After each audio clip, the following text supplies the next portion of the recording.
ہم مسلمین، ہم مومنین، ہم اہل وطن پاکستان اپنا سب کچھ قربان کر دیں گے، اپنے ٹکڑے کرا دیں گے، لیکن پاکستان کے ٹکڑے نہیں ہونے دیں گے۔ ہم سب کچھ قربان کر دیں گے، لیکن مشاہیر اسلام کے خلاف جو سازشیں ہیں ان کو کامیاب نہیں ہونے دیں گے۔ آج پاکستان کی سرزمین پر آپ دیکھ رہے ہیں کہ متعدد شہروں میں دہشت گردی ہوئی، اور یہ دہشت گردی ان کالعدم عناصر نے کی۔ ہم کئی بار گورنمنٹ پاکستان کے مسئولین کو متوجہ کر چکے ہیں، بتا چکے ہیں کہ آپ نے جن کالعدم تنظیموں کو بین کیا،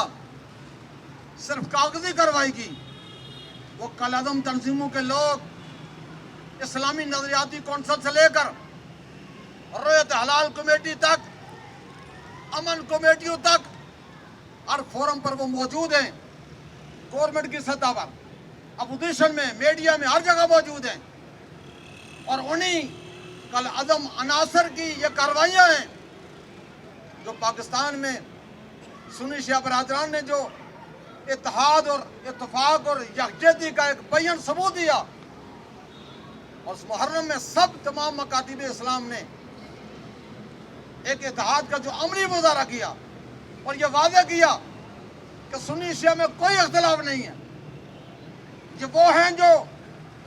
یزید اور یزیدیت کے ساتھ دے رہے ہیں، وہی لوگ ہر دور میں مسلمین کے لیے ایک آفت اور مفسدانہ کردار ادا کر رہے تھے، آج بھی کردار ادا کر رہے ہیں۔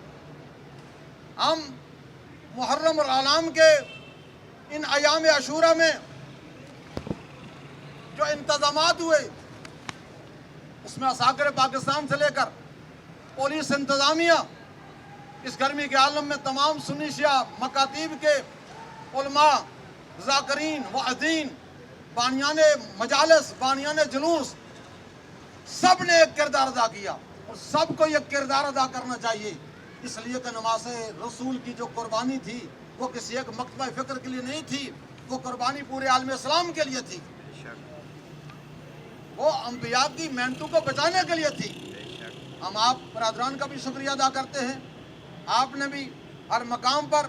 فلسفہ شہادت کو اجاگر کیا، فلسفہ شہادت حسین ابن علی کو اجاگر کرنے میں کردار ادا کیا،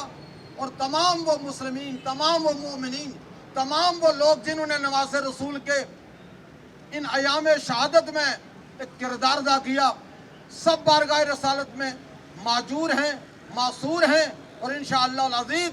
بروز قیامت رسول پاک صلی اللہ علیہ وسلم کی شفاعت اور اہل بیت نبوہ کی شفاعت سے سرفراز ہوں گے۔